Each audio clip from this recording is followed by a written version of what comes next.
اچھا نعمان، یہ بتائیں کہ جرنی آپ نے اپنا کہاں سے سٹارٹ کیا اور اس ایس آئی گلوبل سے پہلے کیا کر رہے تھے آپ؟ میں جاب کر رہا تھا اور اپنی پڑھائی بھی جاری رکھی ہوئی تھی، اور جب over the period of time مجھے ایکسپیرینس ملا تو میں نے ریئلائز کیا کہ اپنا کام شروع کرنا چاہیے. اور 9 to 5 کا جو سلسلہ تھا، میں نے سوچا کہ ہم آگے کیسے بڑھ سکتے ہیں. تو نیچرلی جو لوگ ایسوسیٹیڈ تھے اور ڈاکٹر زاہد اور اس کے علاوہ اور بہت سارے لوگ، ان کی باتیں سن کے کافی سیکھا. And over the period of time پھر میں نے ڈیسائیڈ کیا کہ میں اپنا کام شروع کرتا ہوں. تو میں نے 2014 میں ایس آئی گلوبل سولوشنز جو ہے وہ بنائی، اور S I stands for systems integration. اور اس میں 6 ورٹیکلز ہیں، جس میں ایپلیکیشنز ہے، کنسلٹنگ ہے، ایڈس ٹو نیویگیشن ہے، سائبر سیکیورٹی ہے، اینڈ ای کامرس ہے. ایس آئی گلوبل 2014 میں آپ نے شروع کیا. کیا پہلے اس کی آپ نے جو ہے وہ بیسک کہاں سے سٹارٹ کیا تھا، کتنا بڑا آفس تھا اور کیا سروسز تھیں جن سے شروع کیا تھا؟ دیکھیں، پہلے سے ہی میرا ویژن یہ تھا کہ ہم مختلف سروسز ایسی رکھیں جس سے سب سے پہلے تو یہ کیا کہ انٹرنیشنل جو بھی ٹرینڈز تھے، ٹیکنالوجیز تھیں، جو امپلیمنٹیشنز ہو رہی تھیں، ان کو پورا انڈرسٹینڈ کیا، اس کی ٹریننگ لی، اس کے بارے میں پڑھا.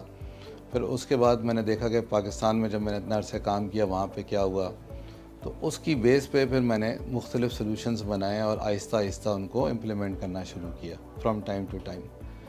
اور دوسرا، چونکہ جب ہم لوگ جب میں ایز اے اسٹوڈنٹ تھا تو میں ہم نے ایک چھوٹا سا سافٹ ویئر اپنی شوگر مل کے لیے بنایا، جو آ کے ایکسپینڈ ہوتا رہا اور اس میں کمپنیاں بھی ایسوسیٹ ہوتی رہیں.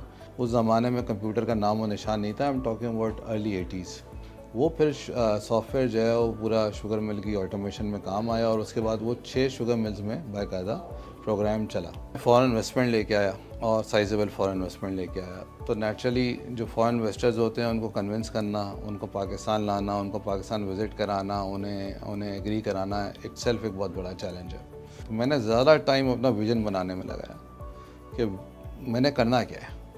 سو نیچرلی اس کے ساتھ آپ کو ڈیلی چیلنجز آتے ہیں، آج بھی آتے ہیں، لیکن آپ نے 2 طریقے ہوتے ہیں، یا تو بھاگ جائیں یا فیس کریں. تو فیس کرتے ہیں تو آپ سیکھتے ہیں اور پھر آپ آگے بڑھتے ہیں. کیا یہ ویڈیو آپ کو اچھی لگی؟ ابھی سبسکرائب کریں اور بیل آئیکن پہ کلک کریں. پاکستان میں ایک اور بڑا چیلنج ہے جو ہم ہمیشہ سے سنتے آ رہے ہیں کہ یار ایکسپورٹس کرنی ہے تو ملک کی جو معیشت ہے اس میں بڑی بہتری آئے گی. پھر ایک یہ ایسا سیکٹر ہے کہ جس کی ایکسپورٹس میں ہمیں کسی را مٹیریل کی ضرورت نہیں ہے اور نہ ہی کچھ امپورٹ کرنے کی ضرورت ہے. تو آئی ٹی سیکٹر کا کیا کردار دیکھ رہے ہیں پاکستان کے آئندہ فیوچر کی ایکسپورٹ بڑھانے میں، پاکستان کی معیشت میں؟ دیکھیں، پہلی بات تو آپ یہ سمجھ لیں کہ بات پازیٹیو یہ ہے کہ پاکستان میں جو بھی ترقی ہوئی وہ فنومینل ہے. ٹھیک ہے، ہر سال آپ کی گروتھ بھی بڑھ رہی ہے، ارننگز بھی بڑھ رہی ہیں، اور چیزیں بہتر سے بہتر ہوتی جا رہی ہیں، لوگوں میں اویئرنیس بھی کریٹ ہو رہی ہے. یہ ہے اس کا پازیٹیو سائڈ. دوسری بات یہ دیکھیں، ٹیکنالوجی سے آپ بھاگ نہیں سکتے. ابھی ریسنٹ جو بھی ہمارا 2 ملکوں کے درمیان ہوا، اس میں آپ نے دیکھا ٹیکنالوجی نے ایک اہم رول پلے کیا. ٹھیک ہے جی.